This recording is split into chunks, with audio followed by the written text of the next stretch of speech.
Hi, I'm Dr. Wade Anunson. I'm here with Dr. C of DC Mentors.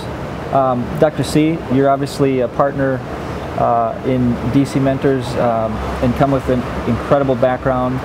Your phenomenal practice you had for years.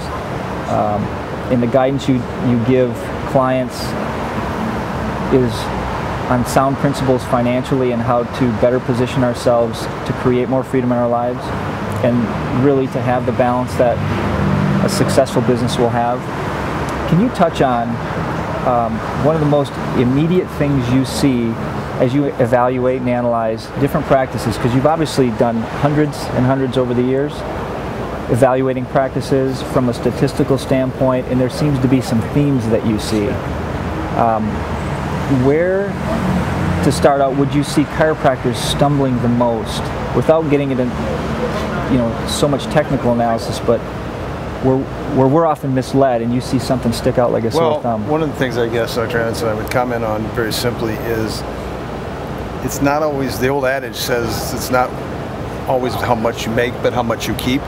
And I think that applies to this, to our industry, more so than any other industry. We'll see practices that are producing $70,000, $80,000, $150,000 a month in services, and even have a fairly high collection level, but they're also, their net income is only a portion or a small percentage of that. And yet, as they leverage their work ethic or their work requirements to produce this higher level of monthly production, they're also incurring a higher level of risk as well, because more services, more risk in malpractice, more risk in handling more patients, more risk, all these other risks, and yet all of a sudden their net income is a fraction of what it could be without the risk and without the effort. If they had a balanced or more controlled overhead and a more consistent level of practice volume, if you will.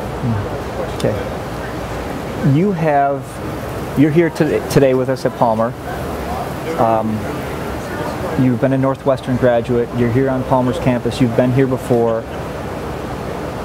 You are in a state, just knowing who you are, your level of contribution and what you want to see happen with this profession, I find is it's deep, it's heartfelt, because there's something burning inside you that you want to contribute to tomorrow.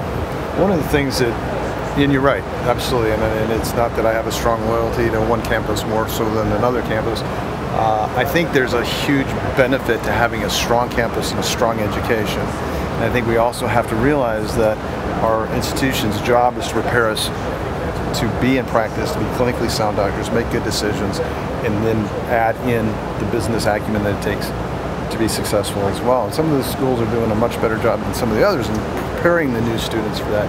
But I do think giving back to that, our profession, and having well-balanced, successful, highly ethical doctors that are successful, that can afford to take care of their families, their friends, give back to their communities out of their abundance is a real big indictment and a calling to us that have been blessed by this profession the way that many of us have.